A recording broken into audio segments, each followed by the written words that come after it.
Hello students, आज हम आगे कंटिन्यू करते हैं पोटेंशियल को एंड आज पढ़ने वाले इक्वी पोटेंशियल सरफेस। तो what is the meaning of equi? Equi मतलब same, potential, equipotential meaning हो गया सेम पोटेंशियल। तो इक्वी पोटेंशियल सरफेस का मतलब क्या है?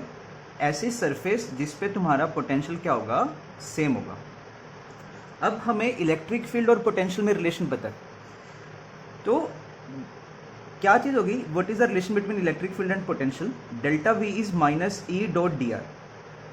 अब अगर मैं चाहता हूं कि सेम पोटेंशियल की सरफेस है, सेम पोटेंशियल की सरफेस है, तो अगर मैं उस सरफेस पे मूव करूं, पोटेंशियल का चेंज कितना आना चाहिए?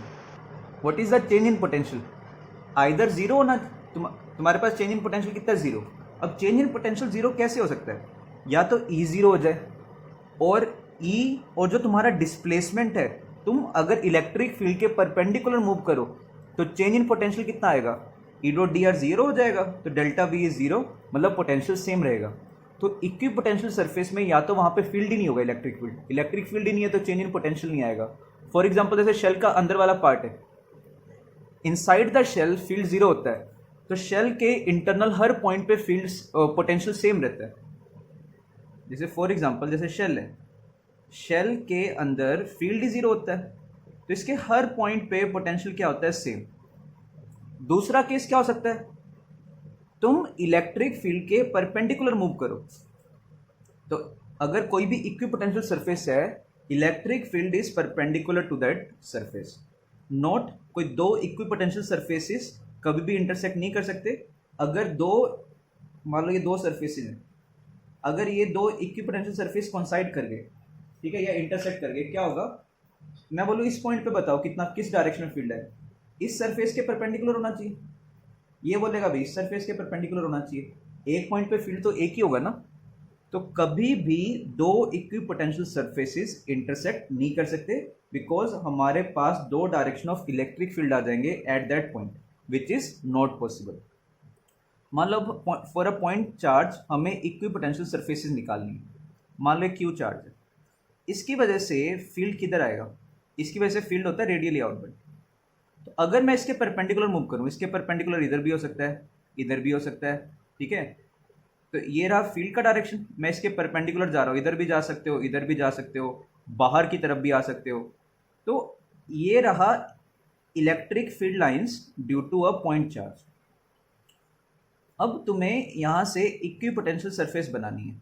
हमने देखा था कि भाई क्या चीज होता है इक्विपोटेंशियल सरफेस? इलेक्ट्रिक फील्ड के परपेंडिकुलर मूव करो। मान लो मैं इसके परपेंडिकुलर चला गया यहाँ पे, ठीक है, इस पॉइंट पे बताओ फील्ड किधर है? इस पॉइंट पे फील्ड इधर है, इसके परपेंडिकुलर जाओ, तो फील्ड रेडियली आउटवर्ड है, तो जो तुम्हारा इलेक्ट्रिक फील्ड आएगा, या सॉरी इक्विपोटेंशियल सरफेस आएगा, वो इसके परपेंडिकुलर होगा। तो रेडियली आउटवर्ड के परपेंडिकुलर क्या होता है? टेंजेंशियल एक सर्कल बनेगा, ये उसका परपेंडिकुलर हो गया। बट ये फील्ड तो सिर्फ इस प्लेन में। अगर मैं इस प्लेन के बाहर आऊं, बाहर भी तो फील्ड होता है, तो इस प्लेन में तो एक सर्कल दिख रहा है, बट एक्चुअल में कैसा इक्विपोटेंशियल सरफेस होना चाहिए? Equipotential surface is equipotential surface are concentric shells. इस पे सारे पॉइंट्स पे जो तुम्हारा पोटेंशियल है वो सेम है, ठीक है। सेंटर पे ये होगा, ऐसे ही है। ये नेक्स्ट इक्विपोटेंशियल सरफेस हो गया। इस पे कोई भी पॉइंट चूज कर लो, पोटेंशियल सेम होगा। तो जैसे जैसे आगे जा रहे हो रेडियस बढ़ रहा है। अगर मैं इन्फिनिटी पे चला जाऊं, तो इन्फिनिटी पे जो तुम्हारे पास बनेगा तुम्हारा सरफेस, वो क्या बनेगा? एक स्फीयर बनेगा ऑलमोस्ट कितने रेडियस का? इन्फानाइट रेडियस का। तो इन्फानाइट रेडियस का मतलब जैसे से यार देखो, कर्व कम होती जा रही है, रेडियस बढ़ता जा रहा है, कर्व कम होती जा रही है। ऑलमोस्ट जब इन्फिनिटी पे जाते हैं तो हमें ये ऑलमोस्ट जैसे स्ट्रेट लाइन की तरह लगने लग जाता है। तो at infinity equipotential surface almost becomes straight line. इसका रीजन एक और भी बताता हूं, ठीक है, जब मैं यूनिफॉर्म फील्ड पढ़ाऊंगा तब एक और रीजन भी बताऊंगा। मान लो तुम्हारे पास एक पॉइंट चार्ज है, मैंने बोला इसके ये इक्विपोटेंशियल सरफेसेस दिए हुए हैं। इस पूरी सरफेस पे पोटेंशियल है 100, इस पूरी पे 90 वोल्ट, इस पे 80 वोल्ट, इस पे 70। हमें ये बताना है, देखो यहां से यहाँ 10 वोल्ट का लॉस हो रहा है, यहां से यहाँ 10 वोल्ट का लॉस हो रहा है, यहां से यहाँ 10 वोल्ट का लॉस हो रहा है। तो तुम्हें ये बताना है कि ये डिस्टेंस है, मान लो इन दो सरफेसेस में डिस्टेंस R1, इन दोनों में R2, इन दोनों में R3। तो ये R1 R2 R3 में क्या रिलेशन है, कौन सा बड़ा है कौन सा छोटा है? तो सोचो, देखो delta we is minus of E dot D are. Field की डायरेक्शन में जाने से पोटेंशियल क्या होता है, फील्ड की डायरेक्शन में जाने से पोटेंशियल डिक्रीज करता है। तो यहां से यहां पोटेंशियल डिक्रीज कर रहा है, तो मतलब पहले मुझे समझ आ गया कि फील्ड इस तरफ होगा। तो ये कौन सा चार्ज होना चाहिए, पॉजिटिव चार्ज या negative charge? This should be a positive charge, क्योंकि पोटेंशियल डिक्रीज करे ना। सेकेंड पॉइंट, जितना फील्ड का, देखो सारे सरफेसेस में चेंज इन पोटेंशियल सेम है। यहां से यहां जाने में 10 का चेंज है, यहां से यहां जाने में 10 का चेंज है। तो डेल्टा वी तो सब केस में है 10 volt minus E dot D are. ठीक है, ये तो मैग्नीट्यूड है, चलो ये 10 तो मैग्नीट्यूड है ना। यहां से यहां जाने में चेंज इन पोटेंशियल कितना, एक्चुअली -10 है। 100 से 90 जा रहे हैं तो -10, मैग्नीट्यूड है 10, मैं सिर्फ मैग्नीट्यूड लिख रहा हूं। तो चेंज इन पोटेंशियल का जो मैग्नीट्यूड है दैट इज 10। अब जितना स्ट्रॉन्ग फील्ड होगा, जितना ई का वैल्यू ज्यादा होगा, उतना तुम्हें कम डिस्टेंस चलने पे सेम चेंज इन पोटेंशियल आ जाएगा। जहां पे ई कम होगा तुम्हें ज्यादा डिस्टेंस चलना पड़ेगा सेम पोटेंशियल का गेन या लॉस करने के लिए। तो इसके पास में, क्योंकि पॉइंट चार्ज के पास में फील्ड ज्यादा होता है, ई का मैग्नीट्यूड ज्यादा है, तो हमें कम डिस्टेंस चलना पड़ेगा 10 वोल्ट का लॉस करवाने के लिए। 90 आगे जैसे जा रहे हैं 90 to 80 10 का लॉस है। बट अगर मैं यहाँ पे फील्ड कम है तो हमें ज्यादा डिस्टेंस चलना पड़ेगा सेम पोटेंशियल का चेंज कराने के लिए। यहाँ पे और ज्यादा चलना पड़ेगा क्योंकि फील्ड वीक होता जा रहा है। तो R1 is greater than R2 is greater than R3। ऐसे मैं तुम्हें एक सिंपल सा क्वेश्चन पूछ सकता हूं। मान लो मैं चेंज इन पोटेंशियल सेम नहीं दे रहा, मैं डिस्टेंस सेम दे रहा हूं। एक पॉइंट क्यू चार्ज है, मैं डिस्टेंस सेम दे रहा हूं, ये R है, ये R, ये R। यहां से यहां जाने में और यहां से यहां जाने में किस में ज्यादा लॉस आएगा? A to B जाने में पोटेंशियल का चेंज ज्यादा होगा या B to C? VA minus BB ज्यादा होगा या VB माइनस BC? क्या चीज ज्यादा होगी? यहां पे फील्ड का मैग्नीट्यूड ज्यादा है तो ज्यादा लॉस आएगा। ठीक है, A बड़ा होगा, B छोटा होगा पोटेंशियल, क्योंकि फील्ड की डायरेक्शन में जा रहे हो। नेक्स्ट देखो, for line charge. Line charge के लिए फील्ड तो होता है इनफाइनाइट लाइन चार्ज, फील्ड तो होता है रेडियली आउटवर्ड। बट इसमें ना क्या फर्क होता है, यहाँ पे तो ऐसे रेडियली आउटवर्ड है जैसे, तो ये तो एक सर्कल तो बन गया, बट इसकी तरह स्फीयर नहीं बनता, क्योंकि आगे भी जब जाओगे ना तो यहाँ पे भी ऐसा ही केस आता है रेडियली आउटवर्ड। तो ये इक्विपोटेंशियल सरफेस हो गया। तो ये ऐसे फील्ड इधर है, इसका जो परपेंडिकुलर है, देखो लाइन चार्ज है, ये इसका परपेंडिकुलर डायरेक्शन हो गया, ये परपेंडिकुलर हो गया, ऊपर की तरफ परपेंडिकुलर हो गया। तो इसका जो इक्विपोटेंशियल सरफेस आता है वो क्या चीज आती है? सिलेंडर्स आते हैं, concentric cylinders. For infinite line charge equipotential surface, what is equipotential surface for infinite line charge? Are equipotential, sorry, हाँ, equipotential surface is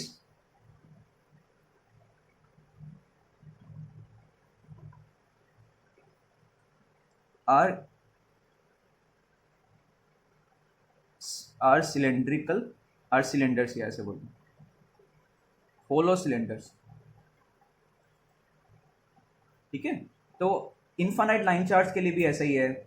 ऐसे मैंने पॉइंट चार्ज का बताया, अगर यहाँ पे स्फीयर होता उसमें भी तुम्हारे पास स्फेरिकल सिमेट्री आ रही है, जैसे हमने गॉस लॉ में करा था, सिमेट्री देखते थे तो वहाँ पे स्फेरिकल सिमेट्री थी। तो इक्विपोटेंशियल सरफेस भी वैसे आते हैं। यहाँ पे हमने सिमेट्री कैसे ली थी लाइन चार्ज में? होलो सिलेंडर में, सॉलिड सिलेंडर में हमने सिलेंड्रिकल सिमेट्री ली थी। तो यहाँ पे जो इक्विपोटेंशियल सरफेस आते हैं वो भी कैसे आते हैं? सिलेंड्रिकल आते हैं। यूनिफॉर्म फील्ड हो, यूनिफॉर्म फील्ड मतलब डायरेक्शन भी सेम, मैग्नीट्यूड भी सेम। तो देखो जैसे ये फील्ड लाइंस है, मैं इसके परपेंडिकुलर गया है ना, ये सारे, तो ये तुम्हारे पास एक लाइन है ऐसे। ये तो मैंने इस प्लेन में बनाया, अंदर की तरफ भी फील्ड होगा, बाहर की तरफ भी होगा, तो इस तरफ भी ऐसे आने चाहिए। अगर मैं फील्ड के इधर भी जाऊं तब भी कोई पोटेंशियल का चेंज नहीं आना चाहिए, फील्ड के परपेंडिकुलर ही जा रहा हूँ ना। तो इसमें जो इक्विपोटेंशियल सरफेसेस आती हैं वो क्या आती हैं? Are equidistance infinite sheet. ये इक्वी डिस्टेंट भी होनी चाहिए अगर यूनिफॉर्म फील्ड है। क्यों? हम जनरली जब ये तुम्हारे पास जब इक्विपोटेंशियल सरफेसेस बनाते हो ये डिस्टेंस देखो, अगर ई का मैग्नीट्यूड सेम है तो सेम डिस्टेंस जाने पे तुम्हारा सेम पोटेंशियल का लॉस आएगा ना।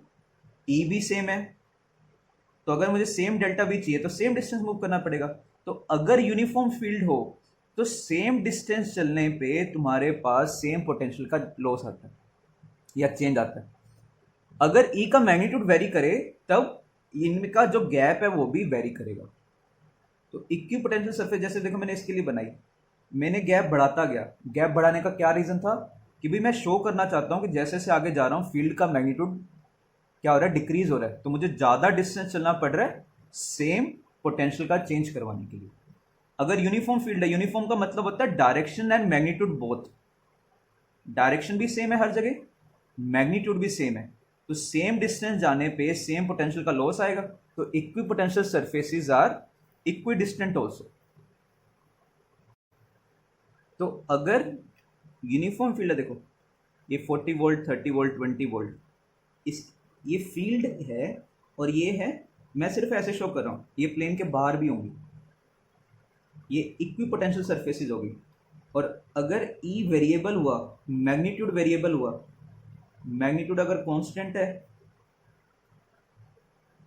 तो ये d1 और d2 बराबर होंगे। और ई का अगर मैग्नीट्यूड वेरिएबल है तो ये डिस्टेंस भी अलग अलग आएगा सेम पोटेंशियल का चेंज करने की। देखो डायरेक्शन तो सेम है। जैसे क्वेश्चन देखो, तुम्हारे पास इक्वी पोटेंशियल सरफेसेस दिए हुए हैं, equipotential surfaces are parallel. उसने गिवन है कि इक्वी पोटेंशियल सरफेसेस यहाँ पे पैरेलल, ये इक्वी पोटेंशियल सरफेस बनाया हुआ है, ये कोई फील्ड लाइन नहीं है, ध्यान रखना। हमें ई वेक्टर फाइंड करना है। देखो पहले ये देखो, यहाँ से यहाँ जाने में 10 सेंटीमीटर में 100 से 90 10 वोल्ट का लॉस है, फिर सेम डिस्टेंस चलने पे सेम लॉस आ रहा है, तो मतलब फील्ड का जो मैग्नीट्यूड है वो क्या है, सेम है। दूसरा, पैरेलल इक्विपोटेंशियल सरफेसेस कब आते हैं, जब यूनिफॉर्म फील्ड हो। फील्ड की डायरेक्शन में जाने से पोटेंशियल डिक्रीज करता है, तो फील्ड और इस इक्विपोटेंशियल सरफेस के परपेंडिकुलर होता है, ये भी पढ़ा था हमने। तो फील्ड इधर की तरफ आएंगे, पहले इतना समझ आ गया, फील्ड इसके परपेंडिकुलर होगा। ये है 60, ये तुम्हारे पास हो गया कितना 30, ये 30। तो जो इलेक्ट्रिक फील्ड है वो एक्स एक्सिस से 30 डिग्री नीचे। दूसरा चीज समझो, अब इसको करने के कोई कई मेथड हो सकते हैं। ये डिस्टेंस है तुम्हारा कितना 10 सेंटीमीटर या 0.1 मीटर, ये डिस्टेंस कितना होगा, दिस विल बी 0.1 साइन 60। तो मैं मान लो इस पॉइंट से इस पॉइंट तक जा रहा हूँ, तो what is delta V, it is minus, क्योंकि फील्ड कांस्टेंट है तो E dot D R integral करने में सीधा लिख दो minus E dot D R. A से बी जाने में कितना पोटेंशियल का लॉस आ रहा है 10, चाहे माइनस मत लगाया करो क्योंकि सिर्फ मैग्नीट्यूड ले लो। मैं देखो ई की डायरेक्शन में जा रहा हूँ, तो ई और डी आर में, ई और आर में मैं सीधा ए टू बी जा रहा हूँ, ई और आर में कितना एंगल है 0 डिग्री, ठीक है। और आर में इतना डिस्टेंस चल रहा हूँ, तो यहाँ से तुम ई का वैल्यू निकालो। ई कितना आ गया, ये हो गया 100, 200/√3।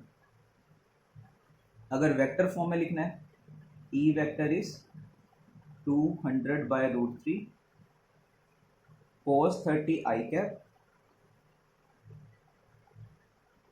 Plus sign 30 minus J cap, ये तुम्हारा ई वेक्टर आ गया। सेकेंड मेथड तुम ऐसे भी कर सकते हो, देखो तुमने ई का डायरेक्शन ढूंढ लिया, तो अगर मैं ओ से बी चला जाऊं, मान लो मैं ओ टू बी जा रहा हूँ, ओ टू बी कितना डिस्टेंस चला 0.1 मीटर, ई वेक्टर इधर है, कितना एंगल है इससे 30 डिग्री।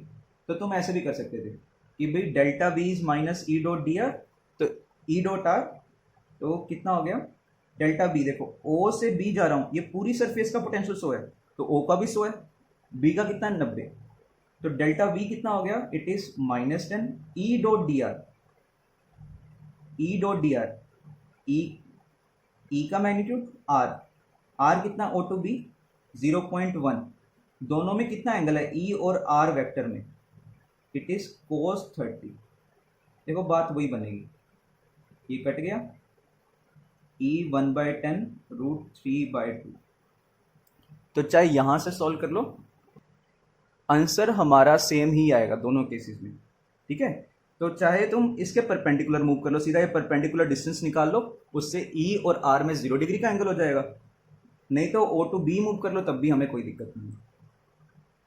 नेक्स्ट क्वेश्चन, एक हेमिस्फेरिकल शेल गिवन है, हमें बताना है, इनमें रिलेशन बताना है, O पॉइंट पे पोटेंशियल, A पॉइंट पे, B पॉइंट पे और D पे। तुम्हें अगर याद हो, मैंने तुम्हें याद यहाँ पे बताया था कि O पॉइंट पे इलेक्ट्रिक फील्ड लाइन, अगर ये पॉजिटिव चार्ज है, मान लो Q चार्ज है, इलेक्ट्रिक फील्ड एट O कितना होता है, KQ/2R²। याद कैसे रखना था, पूरे शेल का सरफेस होता है KQ/R², हाफ शेल है उसका सेंटर होता है KQ/2R², मैं तो ऐसे याद रखता हूँ, और डायरेक्शन है इधर।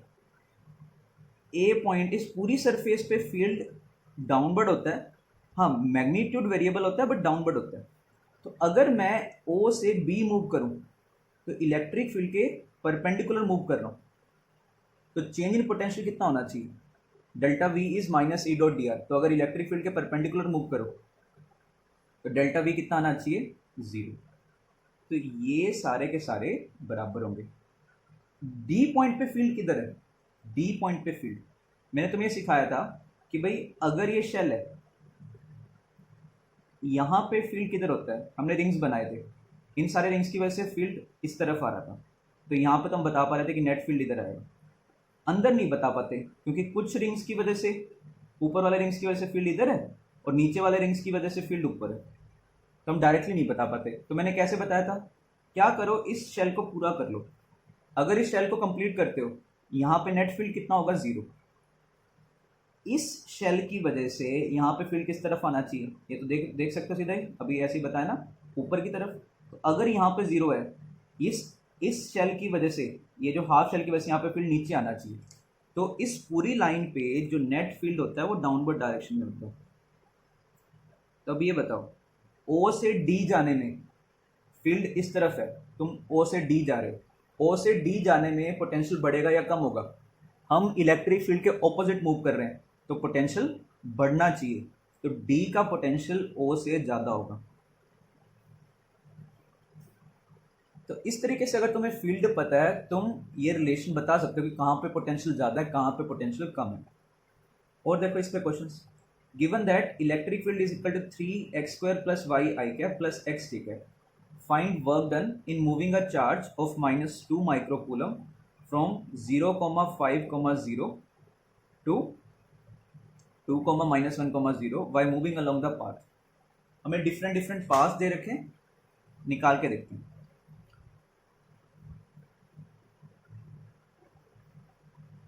पहला केस है, तुम्हें इसको कैसे लेके जाना है, तुम्हें इसको मूव कराना है। देखो z में तो आ ही नहीं रहा, तो मैं z एक्सिस बना ही नहीं रहा। 0, पहले 0,5, ये रहा 0,5 से इसको कहां पे लेके जाना है, 2,5। फिर सेकंड पार्ट में 2,5 से कहां पे लेके जाना है, 2,-1। तो इसको दो पार्ट्स में ब्रेक करके हम इस क्वेश्चन को ट्राई करते हैं। फर्स्ट, ठीक है, तो इसका सोल्यूशन देखो, फर्स्ट पार्ट में 0,5 से 2,5 लेके जा रहे हो, तो what is the work done, ठीक है, what is the work done in moving a charge. हमें इसमें किसका वर्क डन निकालना है, फील्ड का वर्क डन निकालना है, work done by electric field, ऐसे बाय इलेक्ट्रिक फील्ड।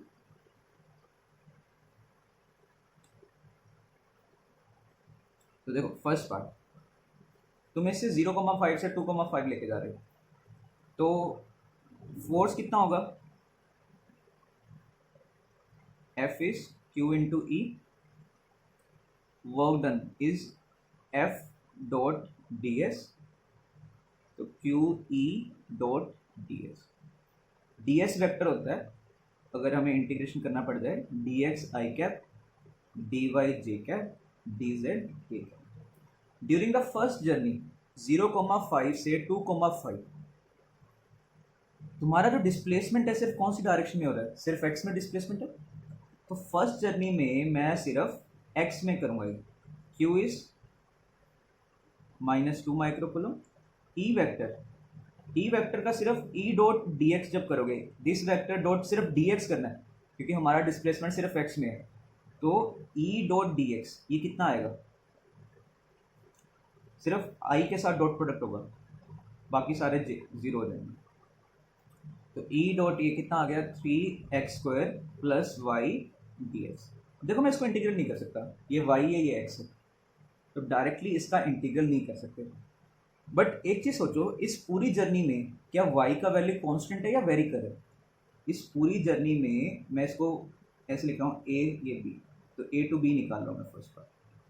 इस पूरी जर्नी में y का वैल्यू कांस्टेंट है और कितना है 5, तो इसका इंटीग्रल तो कर सकते हो। और x कहाँ से कहाँ जा रहा है, 0 से 2,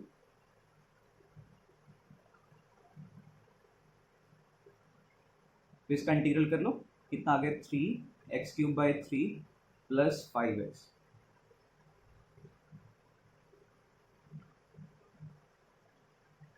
पहले अपर लिमिट फिल कर दो, माइनस लोअर फिल करोगे तो 0 हो जाएगा। ये कितना हो गया, ठीक है, तुम्हारे पास ये आंसर आ रहा है -36 इंटू 10⁻⁻6 आएगा क्योंकि चार्ज जब फिल करोगे, जूल या -36 माइक्रो जूल। ऐसे जब B to C लेके जाओगे, तुम्हारा डिस्प्लेसमेंट सिर्फ y में है, तो यहाँ पे तुम्हारे पास जो इलेक्ट्रिक ई डॉट क्या करोगे, dy j। अच्छा ये मत सोचना कि भाई तुम नेगेटिव y में जा रहे हो तो -dy लिखना चाहिए, नहीं, वो अपने आप आंसर में आ जाएगा, तुम्हें सिर्फ dy लिखना है। dy का डायरेक्शन किधर होता है, देखो y किस तरफ इंक्रीज हो रहा है, ऊपर की तरफ, तो dy ऊपर की तरफ है, और ये जो j कैप है ये भी ऊपर की तरफ है। तो कभी भी जब तुम्हारे पास फोर्स आई कैप जे कैप में दिया हो, चाहे तुम नीचे मूव करो चाहे ऊपर, डी वाई जे कैप ही लेना है तुम्हें। ऐसे यहाँ पे मैंने डी एक्स आई कैप, चाहे मैं B to A आ रहा होता तब भी यहाँ पे डी एक्स आई कैप लेता, और लिमिट्स में एडजस्ट हो जाएगा अपने। तो कितना आ गया देखो, -2 microcoulomb E dot D Y. E तुम्हारा है सिर्फ जे कैप वाला यूज़ कर रहा हूँ। अब देखो इसका इंटीग्रल नहीं कर सकता क्योंकि यहाँ पे y है और ये x है। बट सोचो इस पूरी जर्नी में B to C तुम्हारे पास x का वैल्यू कांस्टेंट या वेरिएबल है, इट इज कांस्टेंट, कितना 2। y के लिमिट्स कहाँ से कहाँ जा रहे हैं, 5 से, पहले तुम 5 पे थे अब -1 पे चले गए, तो -2 बाहर आ गया, dy का इंटीग्रल हो गया y, लिमिट्स 5 से -1, तो पहले अपर लिमिट फिल कर दो -1 माइनस लोअर लिमिट फिल करोगे 5, ये हो गया 24 माइक्रो जूल्स। तो what is the total work done, इन दोनों का सम -12 माइक्रो जूल, ठीक है। सेकंड है, कहता है उसने एक पाथ बता दिया हमें, y is equal to 5 - 3x, इस पाथ के थ्रू निकाल के देखते हैं। तो सेकंड पार्ट, वर्क डन उसने कुछ पाथ बता दिया तो हम उससे करके देखेंगे डायरेक्टली A to C। तो work done is integral f dot D S, तो Q E vector dot D S. अब इसमें i और j में हो रहा है क्योंकि तुम एक लाइन के लॉन्ग मूव कर रहे हो, y is equal to 5 - 3x, Q बाहर आ गया, ई वेक्टर कितना है 3x² प्लस वाई आई कैप प्लस एक्स जे कैप डॉट डी एक्स आई कैप प्लस डी वाई जे कैप। इनका जब डॉट प्रोडक्ट करोगे कितना बनेगा, integral of 3x² plus Y D X plus X D Y. अब मैं इस क्वेश्चन को चेंज कर दूंगा क्योंकि मुझे रिलेशन उसने बता रखा है कि मैं कौन से पाथ में जा रहा हूँ, y is equal to 5 - 3x। ये पूरा इक्वेशन मैंने चेंज कर दिया, ये जैसे इसमें सिर्फ x में रख लिया, इसका भी इंटीग्रल कर सकते हो, और इसको चाहे y में ले आओ, तो y में क्या बनेगा, x is equal to 5 - y/3। अब देखो जब तुम कहाँ से कहाँ जा रहे हो, 0,5 से 2,-1, मैं मूव कर रहा हूँ 0,5 से 2,-1। चेक करना ये पॉइंट सेटिस्फाई करें इस इक्वेशन को। x0 y हो गया 5, x का वैल्यू जब 2 है, y का वैल्यू -1, तो ये इस लाइन में मूव कर रहा है। अब इसका इंटीग्रल कर सकते हो तुम लोग। कितना आ गया इसका इंटीग्रल, 3x² का 3x³ मतलब x³ plus 5x minus 3x²/2। x के लिमिट्स कहाँ से कहाँ तक जा रहे हैं, x0 से 2 तक जा रहे हैं, प्लस जब इसका इंटीग्रल करोगे 5/3 का 5/3 या 1/3 बाहर कॉमन निकालो, ऐसे कर लो, तो 5 का हो गया 5 और ये 1/3 कॉमन निकालिए, माइनस y का हो गया इंटीग्रल y²/2। ठीक है, तो यहाँ से कर लो, और y के लिमिट्स कहाँ से कहाँ तक जा रहे हैं, 5 से लेकर के -1। तो सोल्व कर लो, इसमें अपर लिमिट फिल किया 5 प्लस 10 माइनस 3 इंटू 2 का स्क्वायर 12/2 6, और 0 फिल करोगे तो 0 आ जाएगा। ठीक है, -0 प्लस y में पहले अपर लिमिट फिल करा तो y की जगह 1 रख दिया, -5/-5, फिर y की जगह -1 यहाँ पे रखा तो ये +1/2। ठीक है, माइनस y की जगह 5 रखो, कितना हो गया ये 25, और y की जगह जब ये रखोगे 25/2। तो यहाँ से सॉल्व करके देखो तुम्हारा क्या आंसर आ रहा है, 18, ये 12 प्लस 1/3, ये कितना हो गया तुम्हारे पास -11/2 -25 प्लस 25/2, 12, ये 25/2 -11/2 14/2 7 -25, ये हो गया कितना -18/3 -6 12 -6 6, ये हो गया -12 जूल्स। देखो लास्ट पार्ट में भी जो टोटल आंसर आया था और इस पार्ट में भी टोटल आंसर सेम है। उसका एक रीज़न है, ये जो फील्ड है ये कंजर्वेटिव फील्ड है, और अगर कंजर्वेटिव फील्ड हो या कंजर्वेटिव फोर्स हो जैसे, तो फील्ड अगर कंजर्वेटिव है तो फोर्स भी कंजर्वेटिव होगा Q/E का, और अगर फोर्स कंजर्वेटिव है तो वर्क डन पाथ पे डिपेंड नहीं करेगा। तुम ये क्वेश्चन किसी भी पाथ के थ्रू ट्राई कर लो, तुम्हारा आंसर सेम आएगा। तो मैं थर्ड मेथड से करके बता रहा हूँ। वर्क डन इज, ये तुम्हारे पास आया ना वर्क डन, कितना आ गया देखो वर्क डन, ये वर्क डन इज -2 माइक्रोकूलम, ये 3x/dx आया था एक term, plus integral of y dx plus integral of x dy। ये चेक करना किस चीज़ का इंटीग्रल है, किस चीज़ का डिफरेंशियल है, y dx plus x dy। इसका तो मैं कर लूँगा ना, इसको मैं ऐसे लिख रहा हूँ, integral of y dx plus x dy, differential of, अच्छा ये बताओ dy/dx of x into Y, ये क्या होगा, फर्स्ट टर्म का differential dx/dx, second term as it is, plus first term as it is second का डिफरेंशियल, या d of X Y, it is y dx। ठीक है, ये dx को इधर मल्टीप्लाई कर रहा हूँ, प्लस x dy, तो ये इस चीज़ का डिफरेंशियल है।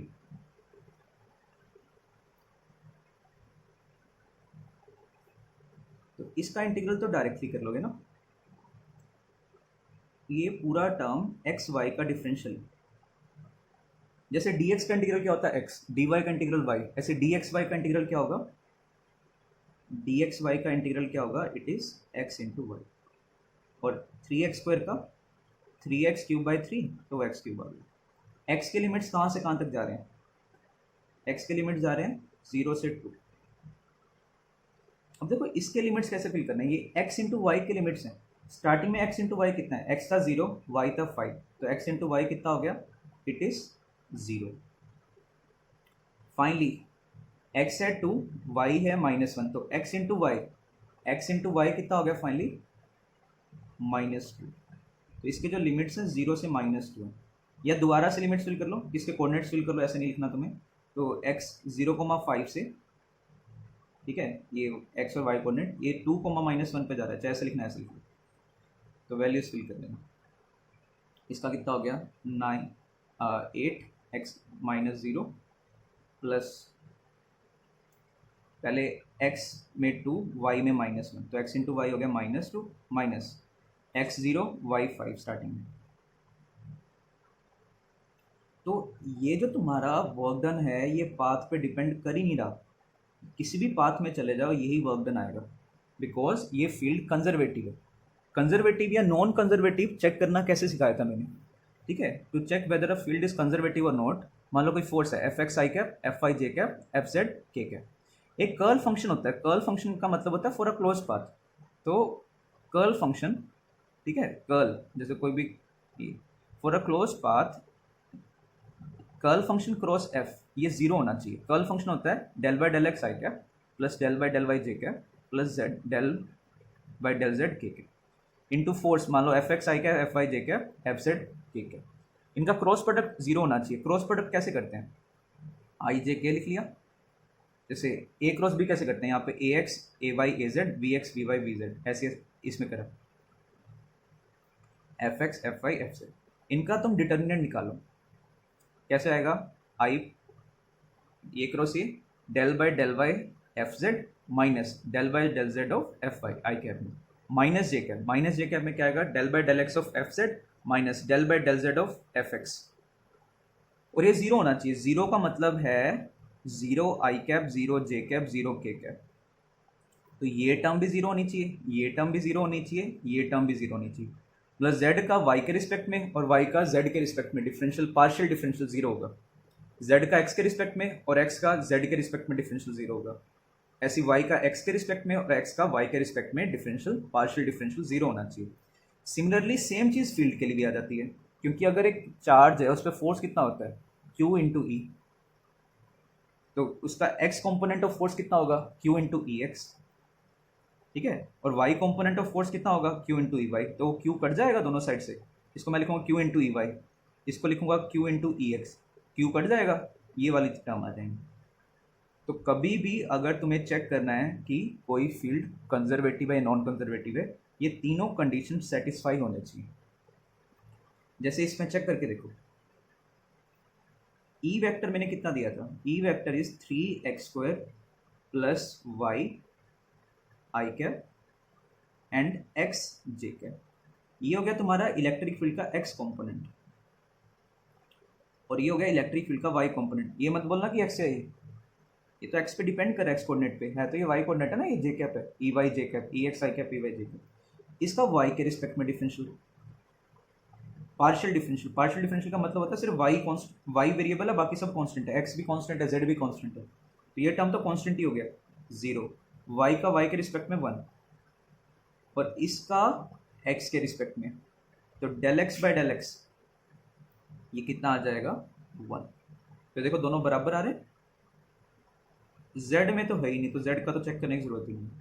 तो इसका मतलब है कि ये तुम्हारे पास कैसा फील्ड है, कंजर्वेटिव, पाथ पे डिपेंड नहीं कर रहा, तो तुम्हें सोल्व करने की ज़रूरत नहीं है, ठीक है। डायरेक्टली भी तुम लोग ये कर सकते हो।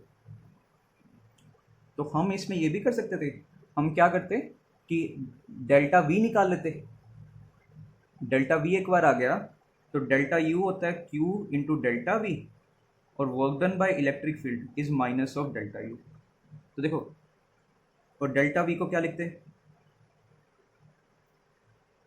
तो ये क्या हो गया, देखो delta we is minus of E dot D R, तो ये आ जाता Q इंटू इंटीग्रल ई डॉट डी आर। तो पहले ई डॉट डी आर निकाल लो, इंटू Q से मल्टीप्लाई कर देना। देखो हमने वही तो करा है यहाँ पे, Q तो बाहर ही आ गया, ई डॉट डी आर करा था या ई डॉट डी एस करे, वो निकाल लिया, यहाँ से सॉल्व कर लो। मैं तुम्हें पूछूं इन दोनों पॉइंट्स में पोटेंशियल डिफरेंस बताओ, तो पहले हमें चेक करना पड़ेगा क्या फील्ड कंजर्वेटिव है, यस इस केस में कंजर्वेटिव है, तो तुम डेल्टा वी भी निकाल सकते हो सीधा। वो ऐसा ही इंटीग्रल बनेगा, ये सेम इंटीग्रल आ रहा होगा। ठीक है, तो इंटीग्रेशन करके डेल्टा वी भी तुम फाइंड कर सकते हो।